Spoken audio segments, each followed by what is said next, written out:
pagtapilok. Napalood to sa court sakalang to pagtuunan ng pansin ng binata. What happened? Ang sakit ng paa ko. Daing nito. Nabali yata. Mabilis din lumapit si Fatima at inabutan nitong hilot-hilot pa ang paa ni Dina. Ano nangyari? Usisa pa nito. It's your fault. Di mapigilang asik niya. What? Takang sambit niya. Para naging kasalanan ko, ang layo-layo ko nga sa inyo. Nanahimik siya. Paano nga ba naging kasalanan yun ni Fatima? Well, kasalanan niya kung bakit nahataw ka na malakas ang bola. Kaya mo bang maglakad? Tanong nito habang inaalalayan si Dina patayo. Oo, kaya ko. Halika, mabuti pa umuwi na tayo. Sulyap lang iniwan ng dalaga sa kanya. Napahaplos mariin sa mukha sa Gerard nang tumalikod ang dalawa. Ano bang nangyari sa inyo sa club? Tanong ni Doña Margarita habang pinapahira ng balm ng paa ng anak. Yun nga ho, natapilok siya, sagot ni Fatima. Nag-alala siya na baka sitahin siya ng Doña sa nangyari, gaya ng ginawang paninisi sa kanya ni Gerard. Ito lamang ba? Oho, bakit ho? Naguguluhang tanong niya. Nagtataka kasi ako kung bakit mukhang aburido ito si Gerald sa sala. Di naman siya ganun kanina, baka ikako may ibang nangyari. Wala ho akong alam. Kaswal na pahayag niya. Nagulat nga ho ako nang bigla niya akong sisihin sa nangyari kay Dina. Ko, mukhang nga yata magka-opposite kayong dalawa. Kagabi lang ikaw tong nakasimangot at nagdadabog ng iwan siya. Ngayon naman ikaw ang sinisisi niya sa pagkatapilok ni Dina. Napapalatak ang ginang. Walang may kasalanan sa nangyari. Sabad ni Dina na hinila pa ang paan ng hawak ng ina. Mabilis akong tumatakbo na matapilok ako. Hindi kasi ako komportable sa sapatos suot ko. Pero baka si Fatima hindi nasisiwa sa takbo at di natatapilok. Paano kasi? Sanay siyang tumakbo sa tennis court. Medyo marahas sa sagot nito. Isa pa, yun ang dahilan kung bakit di mapakali si Fatima sa patango-tango, pagiging kimi at tahimik na babae. Madalas niyang mapansin na binabaliwala nitong ina at konting kibot tumataas ang boses pag ina ang kausap. Isa pa, high-out shoes yung suot niya. Patuloy nito na nakahalukip-kip na nakaupo sa kama. Kahit matapilok pa siya, hindi siya mapipilayan gaya ng nangyari sa akin. Hayaan mo, iha. Sa sunod, pasama ka kay Fatima o kaya kay Gerard. Bumili kayo ng sapatos, yung high cut din. Yun ang gusto mo? Umirap ang dalaga. Iwan niyo na lang kami ni Fatima dito. Tumango ang Donya bago lumabas ng silid. May kailangan ka pa ba sa akin? Tanong niya nang sila na lang ang naroon. Wala naman, gusto ko lang makipagkwentuhan sa'yo. Naupo siya sa gilid ng kama. Tira sa isang paa sa ibabaw at tinukod ang baba sa tuhod. Ano naman ang gusto mong pagkwentuhan natin? Marami, tugon nito. Tulad ng halimbawa ni Gerard, napatas ang kilay niya. Si Gerard? Oo, malawak ang ngiting tugon nito. Anong masasabi mo tungkol sa kanya? Di ba gwapo siya? Kinilig pa ito. Naintriga siya, unti-unti yata itong nagbabago habang dumaraan ng mga araw, punan niya. Tulay na kulay kaya o bunga ng mga natuturo ko sa kanya at nakikita niya sa akin? Di ka na yata nakasagot, untag nito. Nakunwaring di narinig ang una nitong sinabi. Ano nga ulit yung sinabi mo? Sabi ko, gwapo si Gerard. Oo, medyo. Ani ang nagkibit balikat. Medyo lang? Para sa akin talagang super. Palatak nito. May girlfriend na kaya siya? Umangat ng isa niyang kilay. At kung meron? Wala naman. Sayang kung meron na. Kasi kinilig to na animoy namimilipid. Kasi gusto ko siya eh. Sinasabi ko to sa'yo dahil sa lahat ng tao rito, ikaw ang lagi kong kasama. Para nakitang nakatatandang kapatid dahil ampon ka ng mama ko. Kaya naisip ko hindi naman siguro pasamang magsabi ng feeling sa'yo. Hindi mo naman siguro to ipagsasabi sa iba. Kung ay mong malaman ng iba, edi hindi. Pero kinakapatid mo sa Gerard, alam mo yun. Ani ang tumayo at tinalikuran ng kausap. Sumama ang timpla niya sa pag-amin nito ng pagkagusto sa binata. Bakit? Bawal magkagusto sa kinakapatid? Hindi naman. Gusto kong magustuhan din niya ako. Ano ba ang gusto niya sa isang babae? Yung moderna kaya o makaluma? Anong pagkakaalam ko? Mas gusto niya mga conservative. Ganon kasi siya eh. Ang gusto niya sa babae laging feminine, mabait, mahinhin, palaging nasa bahay lang, ganon? Talaga? Namilog ang mga mata nito. Kung ganon, posible magkagusto rin siya sa akin. Minabuti niyang lumabas na ng silid bago pa lumala ang pagsama ng pakiramdam. Habang nagbabago si Fatima sa pagbabago na papansin kay Dina, sa pagdaan ng mga araw, si Doña Margarita naging kampante. Tila hindi nabibigyang pansin ang di magandang pakikitungo rito ng anak. Good morning, Iha. Good morning, Tita. Papasok ka na ba? Oo, nagmamadali nga ho ako dahil may meeting ako with our foreign investors. Medyo na late kasi ako ng gising eh. Napapailing na sabi niya habang inaayos ang kip-kip na folders. Take it easy, Iha. Mag-breakfast ka muna. No thanks, Tita, pero sa office na lang ko kakain. Mahirap na, baka ako pang malate sa meeting na yon. Kung sa bagay, matanda. Si Gerard nga ay kaninang-kanina pa nakaalis. Titingnan niya kung magiging site na negosyo niya. Hindi magtatagal, magsisimula na siya mag-hire na magiging empleyado niya. Good for him at di naman pala nasasayang ang panahon at pagod niya rito sa Maynila. Kaswal na saan niya. Tita, aalis na ho ako. Wait a minute, may tatanong pa ako sa'yo. Ano ho yun? Gaano katagal ka nang di lumalabas kasama ng mga kaibigan mo? If my memory serves me right, tila ho mula ng gabing makatulog sa Gerard sa kwarto ko? Napangawing sagot niya. Yun ang pinakahuli. Matagal-tagal na rin yun I'm sure matutuwa ka rito.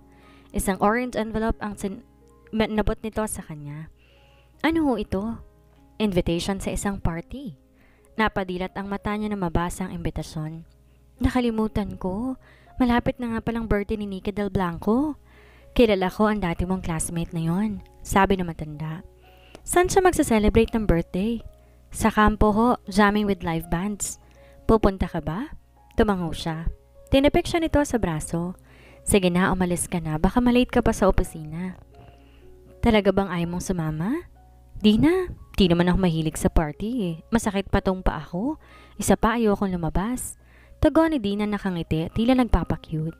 Paano halos hindi na to pinapansin ni Fatima sa pagmamadali niya. Naghahanda siya para sa pagdalo sa birthday ng kanyang kaibigan. Bakit nga pala ganyan ang suot mo? Di ba birthday party yung pupuntahan mo? Dugtong na tanong nito. Sa pagkakaalam ko, formal ang celebration kapag nagbe-birthday ang mayayaman. Hindi lahat, iba si Nikki. Mula pa noon, mas gusto niya nagsa-celebrate ng birthday sa kung saan sa ang disco. Kaya ngayon, doon nga sa kampo. Pero ba't di pa siya nagbabago? Diba hindi na bagay sa nagkakaedad ang nagdidisco? Doon kasi sa probinsya, paglampas 25 ang babae, madalang pumunta sa mga sayawan. Iba dito. Dinampot niya ang sinuot ang kulay itim na leather jacket. Paano, aalis na ako? Sige, sabay na ako sa ipababa. Nasa hagdan pa lang natanaw na nila si Gerald sa sala. Nakamaong pants to at plain white shirt. Kaiba sa formal attire na lagi nitong sinusuot. Mukhang preskong-presko siya pag naka-casual, no? Mahinang tura ni Dina at pagkatapos, inginuso ang binata. Napataas kilay niya sa nakitang reaksyon ng kasama. Ganito ba talaga magkagusto ang mga laking probinsya? There you are? Bunga ni Doña Margarita mula kusina. Hinagod siya ng tingin. Rugged na rugged ka naman Ngiti lang sinagot niya. Shall we go? Narinig niyang tanong ng binata. Tumayuto at lumapit sa kanya. Napakunot noo, medyo nagtataka. Mula nang ibonto nito sa kanya ang sisi sa pagkatapilok ni Dina, hindi sila nagkibuan. Mga ilang araw din yun. Pagkatapos ngayon sasama to sa kanya at sa pakikipag-jamming pa sa live bands. At hindi man lang nito sinabi sa kanya na na-cancel yung meeting mo sa investor natin from Taiwan at bukas ay matutuloy, di ba? Gusto ko lang na medyo agahan mong uwi. Ayoko rin na maglasing ka. Tita, alam ko ho yun. Wala rin ho kung balak magpagabi ng husto o uminom dahil nga sa meeting na yon. Tugon niya na may himig pagrereklamo. Mas mabuting na kasi siguro at mas makakasiguro ka kung ganaroon sa Gerard. May pinalidad sa tono nito. Napabuntong hininga siya. Wala na ho ba kayong tiwala sa akin? Tita Margarita? Iha, hindi sa ganon. Huwag ka na mag-isip ng kung ano-ano, okay? Sige na, umalis na kayo at lumalalim ng gabi. Teka, sandali, hintayin niyo ako. Sasama ako? Singit ni Dina na kumilos paket ng hagdan. Pinigil to ng ina. Hindi pwede anak, di pa masyado magaling ang paa mo. Magaling na ako, gusto kong sumama sa kanila. Dahil sa pagsama ni Gerard sa kanya sa kaya, biglang nagbagong isip ni Dina. Alam yun ni Fatima pero hindi rin niya binigyan permisa na matanda ang anak. Wag na Iha, kailangan ipahinga yung paa mo para gumaling na ng tuluyan. Pagkasabi bumaling to sa kanila ng binata. Sige na, lumakad na kayo, mag-enjoy na lang kayo, okay? Let's go. Yakag ng lalaki at nilahad pa ang kamay sa pintuan. Nagkibit balikat nagpatiuna siyang lumabas. Habang nasa sasakyan nagpapakiramdaman sina Gerard at Fatima, alam ng lalaki hindi niya naibigan ang pagsama nito sa kanya. Siguro nagtataka siya paano napapayag ni Ninang na samahan siya. At yun nga ang eksaktong nasa loob ng dalaga. Bakit ba ito pinasama ng tita Margarita niya? Baka mabore lang to roon at worst maging KJ lang sa kanya at magayang umuwi ka agad. Dahil parehos halos tinatakbo ang isip, hindi napigilan ng dalawang sulyapan ng isa't isa. Na magtama ang mga paningin kapwa sila otomatikong nagbawi ng tingin. Agad binalik ng lalaki ang atensyon sa pagmamaneho habang pasimpleng tinakpan ng dalaga ang nagdiri ang bibig. Di niya mapigilang mapangiti at ayaw niya na mapansin iyon ng kasama. Hanggang makarating sa destinasyon, hindi sila nag-iimikan. Mainit na sinalubong ng high five sa halip na hug and kisses si Fatima na mga kaibigan. Timay, how come na isama mong iyong nanny? Pabalong na tanong ni Libby sa kanya. He's not my nanny, irap niya. Ikaw may sabing nanny mo siya, remember? O baka naman hindi na nanny ang papel niya ngayon sa buhay mo. Tadyo nito. And what do you mean by that? Pinagkunatan niya ito ng noo. Nothing. Nakangising tugon nito, sabay baling sa binata. Hi Gerard, it's good to see you here. Ngumiti ang huli. Hello, ganting bati nito. Natatandaan mo pa pala ako? Of course, malakas ang memory ko eh. Lumapit to sa lalaki. Besides, di madaling kalimutan ng isang katulad mo. Pagkasabi niyon, pinaglandas ito ang isang hintuturo sa ibabaw ng matangos na ilong ng binata at tumalikod. Timay! Tiin ng birthday celebrant. Nakabuka ang braso para yakapin siya. Long time no see ha. Kala ko isnabin mo ang invitation ko. Pwede ba yun? I heard kasi that you're very busy nowadays. Ikaw na raw na mamahala sa Aguirre Enterprises. Is that true? Kanina mo nalaman? Kay Julius. Nagkikita raw kayo ah. Alam mo ba, palagi ko in love pa rin sa'yo yung taong yun. Di na siguro. Matagal na rin kami hindi nagkikita eh. No, I'm sure in love pa rin siya sa'yo. Dumikit, sinigi sa kanya at bumulong. By the way, kasama mo ba yung gwaping na yan? Tanong nito nakanguso kay Gerard. Di kasi siya lumalayo sa likuran mo eh. Yes, kasama ko siya. Mukhang masyadong formal. Puna nito. Siya na ba ngayon? Di Nalalaki ang mga matang tanggi niya. Eh di ipakilala mo ko? Baka pwede na yan sa akin. Zero ang love life ko eh. Loka. Ngising niya sa desidong discourage ang kaibigan. Conservative yan masyado. Ang gusto niyan sa babae ay formal din, just like him. Loka. Ngising niya desidong discourage ang kaibigan. Di ba nga sabi, opposite attract. Sige na. Napangwi siya at napipilitang binalingan ng binata at ipakilala sa kaibigan. Gerard, this is Nikki Del Blanco. Siyang may birthday today. Nikki sa Gerard, inaanak ni Tita Margarita. Inoffer ng binata ang palad para makipagkamay sa bagong kakilala, pero high five ang hiningi ng babae. Gayunpaman, si Nikki rin ang nagbaba ng kamay at tinanggap ang palad ng binata. Nakokonsyo si Fatima sa presence ni Gerard. Di niya magawa ang usual na pakikipagsawayan kasama ng mga kaibigan at bigay todong pakipagjamming sa bandang tumutugtog. Kahit sa isang sulok lang ang binata at hiniyaan siya kasama ng kaibigan, di pa rin siya mapakali. Di nakatiis, nilapitan niya to. Gerard, okay ka lang ba? Tumango ito. Huwag ka mag-alala, hindi ako magiging KJ sa'yo. Kung sana alam kong trip mo rin makisabay sa banda, yayayain na lang kitang sumama sa grupo para di ka nag-iisa dito sa isang sulok. I said wala kang dapat ipag-alala. Seryosong bigkas nito. Basta mag-enjoy ka lang. Baka naman nagpipigil ka pero ang totoo, yamot na yamot ka sa nakikita mo at sa ingay ng mga tugtog dito. Nananansyang sabi niya. Natawa ito. Ano ba yung pinag-iisip mo? Sige, kung okay sa'yo babalik na ako. Sandali, pigil nito sa kanya. May gusto nga pala akong sabihin sa'yo. Ano yun? Tanong niya ng atensyong nasa kamay nitong nakahawak sa braso niya. Gusto ko sanang sabihin sa'yo, gusto kong aminin sa'yo na di ako pinakausapan ni Ninang na samahan ka ngayon. Come again? Yumuko ang binata at nilapit ang bibig sa tenga niya. Sabi ko, hindi totoong pinakausapan ako ni Ninang samahan ka. The truth is, ako mismo nagsabi sa kanyang pasamahin ako sa'yo. Naramdaman niya ang init ng hininga ng lalaki, dumampi sa kanyang tenga. Di niya maunawaan, ngunit tila nag-init din ang pakiramdam niya dahil doon. Bakit naman? Nakangiting baling nito ng tingin sa hawak na baso ng alak. Wala, ewan ko. Siguro gusto ko lang maranasan yung mga hindi ko nagagawa noon. And how did you find it so far? Okay lang, natutuwa ako sa pagmamasid sa inyo. Mukhang di yata ako makapaniwala sa sinasabi mo ah.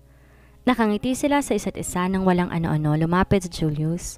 Hi baby, bati nito sa kanya. Nakaangat ang kanang kilay nang tumagon siya. Hello Julius, hindi ko alam na naririto ka. Come on, di lang ikaw ang kaibigan ni Nikki. By the way, pwede ka bang isayaw? Nagkakatuwaan ng barkada. I'm sorry, medyo pagod na ako eh. Tugon niya. No problem. Bumaling to sa bandang tumutugtog at sumigaw. Sweet music, please. In an instant, nag-iba nga ang tugtog. Pumainan lang ang ballad music sa paligid. So, nilahad nito ang kamay. Julius, pagod ako. Kahit sweet or rock, pareho lang dahil pagod na ako, okay? Tanggi niya. Marahas, sinunggaban siya nito sa braso. Alam mo, nakakahalata na ako eh. Bakit parang iniiwasan mo ko? Ayaw mong malapit sa akin. Excuse me, Brad. Singit na Gerard sa pagtatangkang pumagitan. Tinabig ni Julius ang kamay nito. Huwag kang makialam. Bulyaw nitong hila sa kamay niya. Hindi mo siya dapat pilitin kung ayaw niyang sumama sa'yo. Mariing pahayag nito. Pinitawan nga ng unang dalaga at hinarap ang lalaki. Ano bang problema mo ha? Tinulak sa dibdib ang huli. Bakit ka ba makikialam? Para sabihin ko sa'yo, dati kong shota ang babaeng to. Julius, stop it! Saway ni Fatima. Bakit ha? Muli siyang binalingan ng pangkista.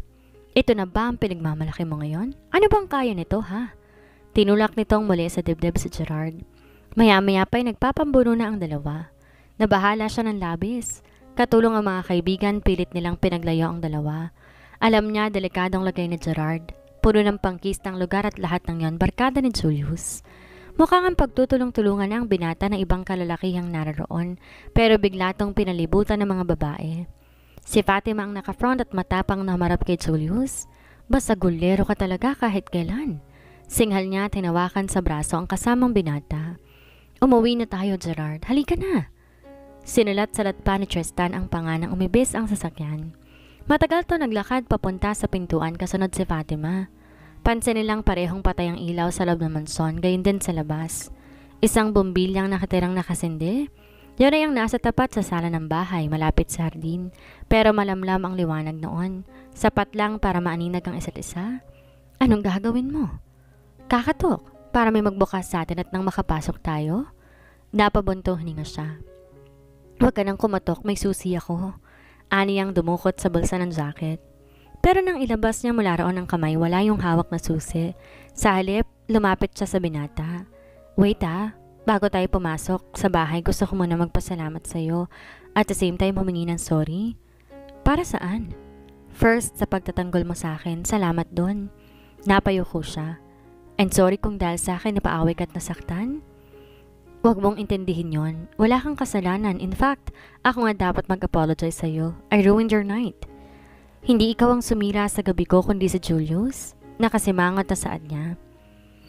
Tila may sariling isip tong gumawi sa panga nito, ang kanyang mga kamay.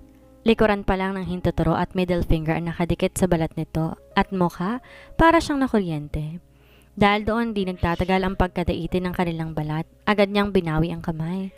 I'm sorry, nasaktan ka ba na sobra? Seryosong mukhang umiling ito. Di naman. Napangiti siya, tuluyan ng dinukot ang bulsa sa susi. Bubuksan ko ng pinto. Sandali. Dahil sa tila pagkakuryente sa touch na yon, nabitawan niyang hawak na susi. Kapwa otomatikong yumuko para damputin yon. This time, mga kamay naman niya ang nagkadaiti. Di agad nakapagtaas ng ulo ang dalaga nang muli na namang maramdaman ang tila kuryenteng dumadaloy sa palad ng lalaki na nakadikit sa kanyang kamay. Bumaybay sa kanyang braso at kumalat sa loob ng dibdib niya. Oh my God! Sabi ng isip niya. Ba't parang mahihimay lahat ng laman ko? Ba't ba ako nagkakaganito kapag nahahawakan ako ng lalaking to?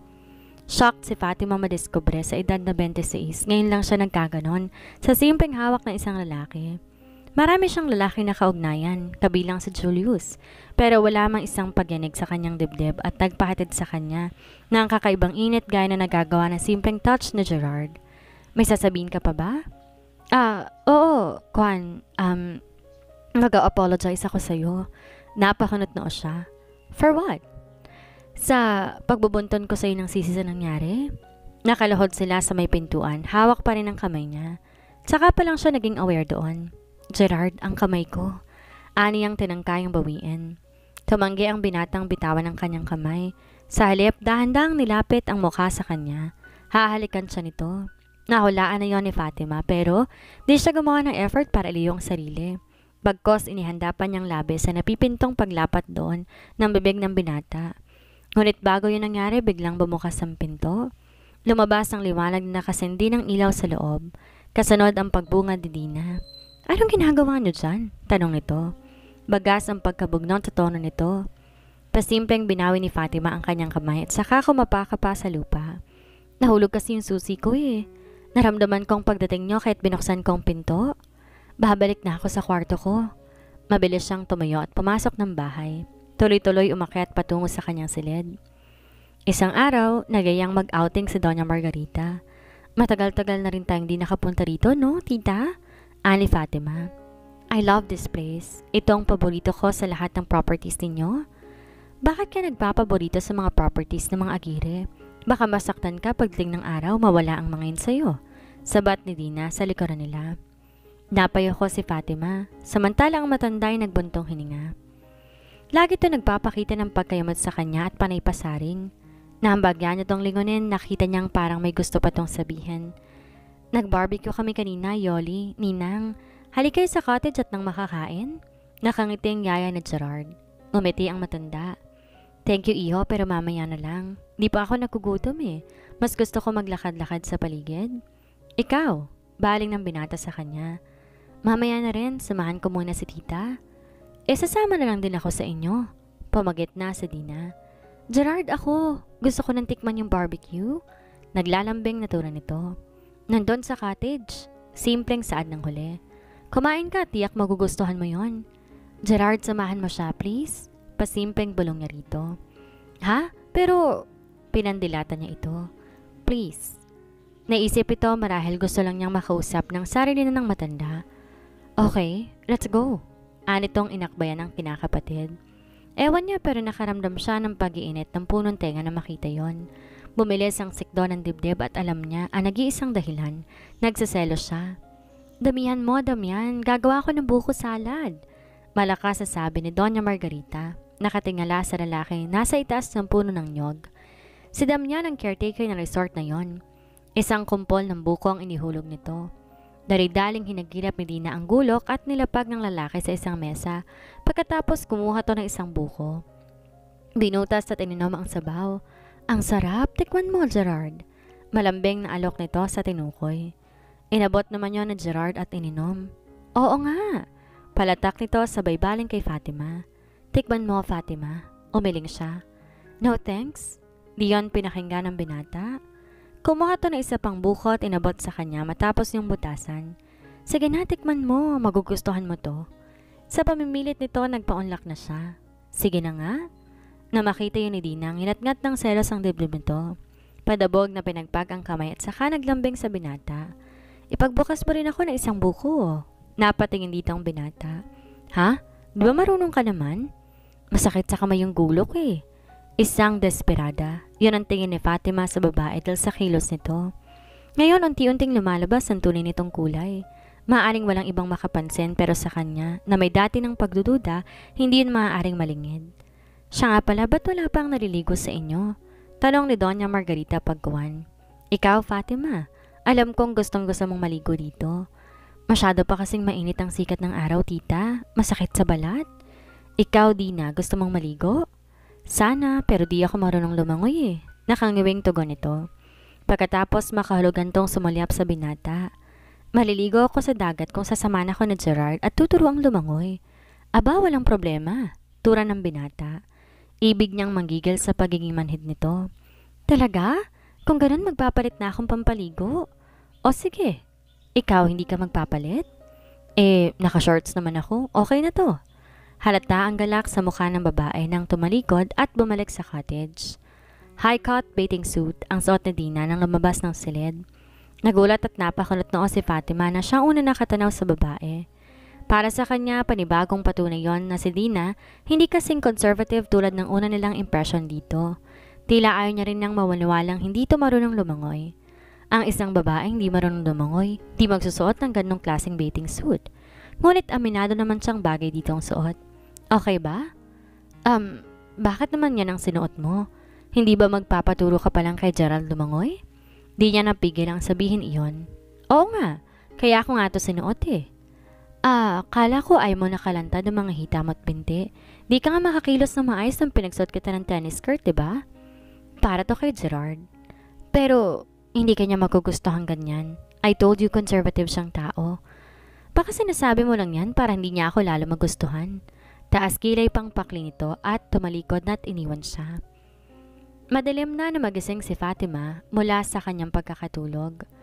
Nagpa siya siyang matulog kanina upang wag masaksihan sina Gerard at Dina habang tinuturuan ng binatang maglangoy ang huli. Pinagpawisan siya ng bumangon at nagulat nang mapatingin sa kanyang wristwatch. 9 p.m. Binuksan ang bintana ng silid. Mula rooy tanaw ang dagat. Bawat hampas ng alon sa dalampasigan para nag-aanyaya sa kanya. Dali-dali siya nagsuot ng bathing suit. Backless kaya't paibig niyang mapangiti. Mas sexy pa yata yun sa suot ni Dina kanina. Nagtapos siyang tuwala at para masigurong hindi siya makikita ng mga kasamang nagkakasiyahan pa sa harapan ng cottage sa likod sa dumaan. Parang batang tumakbo patungo sa dalampasigan. Mabilis inalis ang tapis at saka lumusong sa tubig. Nagtampisaw siya ron at lumangoy na paron at parito. Matagal-tagal din siyang nakababad sa tubig bago siya umahon at naupo sa buhanginan. Di niya alam gano'n niya katagal hinihang hampas-hampasin ng alon ang mga paa niya bago maramdamang di na siya nag-iisa. Ang lakas ng loob mag-night swimming na mag-isa. Komento ng nalingonan niya, si Gerard. Sanay ako sa lugar na to. Dati ko na rin ginagawa mag-swimming na mag-isa. Alam kong safe sa lugar na to. Naupo ito sa pampang di alintana ang pagkabasa ng suot nitong shorts. Iniyaan ang sariling hampasin ng alon. Hindi ka ba naligo kanina? Tumango ito. Pero hindi rin ako masyado nag-enjoy dahil sa dinang inasikaso ko. Natutuba naman siya. Napakamato sa bato. Halos wala nga natutunan eh. Ewan ko ba? Medyo maharip yatang turuan ng anak na yun ni Ninang. Baka naman tumatanggi lang talagang matuto. What? Wala. Di niya inaasahan kasunod pa rin pala niya sa Gerald. Nang hanggang dibdib niya ng tubig, hinawakan siya nito sa kamay at hinila sa mas malalim pa. Gerard, what are you doing? Masyado malalim dyan. Anong ikatatakot mo? Marunong kang lumangoy, diba? Besides, nandito ako, hindi kita pababayaan. Gerard, ano ka ba? Gabi ngayon, wag kang magbiro. At sino may sabi sa'yo nagbibiro ako? Bigla silang hinampas sa may kalakasang alon. Napabitiw sila sa isa't isa. Pareho silang naipailalim pero mabilis na hagip ng binata ang braso niya. Para di sila makabitaw pa sa isa't isa, sa bewang na siya nito hinawakan. Ang balikat at leg nito ang hinagip niya kaya nang pumadyak sila pataas, mistula silang nagkayakap sa isa't isa. Napatigil siya sa pagsasalita na maging aware sa posisyon nilang dalawa. Sinabi na kasing huwag kang magbiro yan tuloy. Namula siya sa pagtitig nito sa kanyang mukha. Bago pa nakahuma natagpuan niya ng bihag nito ang kanyang labi. Napakainit, nakakapaso. Gayun din ang pala nitong magkabilang dumadampi sa likod at dibdib niya. Kinabig ang ulo nito at dinama ang matigas na kalamnan sa braso nito at dibdib. Bumaba ang labi ni Gerald sa leeg at dibdib niya, ngunit bago yon nakarating sa destinasyon, isang malakas na alon ang humampas sa kanila. Napaghiwalay ang kanilang mga katawan. Sampapang na sila muling nagkita. Nakaiga sa buhanginan ng lalaki habang matiim siyang pinagmamasdan. So, napatungo ang dalaga. Ako ba ang dapat magsalita? Pormal lang mukhang umiling ito. No, I guess akong unang dapat magsalita. Anito sa malamig na tinig. Are you going to say you're sorry na hindi mo sinasadya, that you were just carried away? Tumawa siya na matabang. Gasgas ng linyang yan. Kumalamlim ang mukha nito. I was not going to say that. Ang sasabihin ko yung dahilan ba't kita hinalikan? Because I like you. Walang alinlangang pahayag nito. That's quite unbelievable. Yeah, I think so too. Hindi ko rin nga maintindihan ang sarili ko pag-amin nito. Alam ko na may naglagay ako ng pamantayan pagdating sa mga babae. Meron akong ideal girl. Pero anong magagawa ko, hindi ko yata matutupad ang pamantayang yon. Ikaw, di ba't may kriteria ka din pagdating sa mga lalaki? Ayaw mo sa seryoso at formal tulad ko. Mataman siyang tumingin sa mukha nito pagkaway bumaling sa malayo. Naniniwala ka bang opposites attract? Siguro yon ang nangyari dahil I like you too. Napangiti ang binata subalit agad nito yung pinalis. Kahit di ako pangkista gaya ni Julius? Huwag mo na nga mabanggit-banggit ang pangalan ng taong yun. Tumawid ng upo sa Gerard at tumikit sa kanya. Natatandaan mo ba ang una nating pagtatagpo? Tanong nito. Noong natulog tayo magkatabi, napangiti siya. Di mo pa rin niya nakakalimutan? Di pa nga. The fact is, lagi kayong naaalala. Tell me, talaga bang di mo ako napansin nang humiga ka nun sa kama? Hindi talaga. Honest. Tugon niyang sunod-sunod umiling. How about you? Di ka man lang ba nagising na mahiga ako? Parang na nagising ako na maramdaman kong may yumakap sa akin. I thought na nanaginip ako kaya hindi ko pinansin. Ano kaya nangyari kung isa sa atin na nagising? Halimbawa, ikaw. Ano kayang ginawa mo kung nagising ka noon at nalaman mong medyo lasing ako at walang malay sa nangyayari? May kapiluhang pumasok sa isip ng binata. Siguro tulad din ang gusto kong gawin sa'yo ngayon. Malambing na bigkas nito.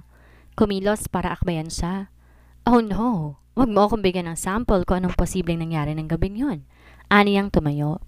Lasing ako nun eh, pero ngayon hindi kaya wala nang kahit anong magagawa ka sa akin. Pagkasabi nun tumakbo siyang palayo. Ganon na? Natatawang bumira ng tayo ang binata upang habulin siya. Parang sila lang tao sa dalampasigan ng mga sandaling iyon. Masaya at carefree silang naghabulan. Lingid sa kanilang kaalaman, nakakabli lang sa isang puno ng nyog sa di kalayuan si Dina at nanlilisik ang mga matang nakatitig sa kanila.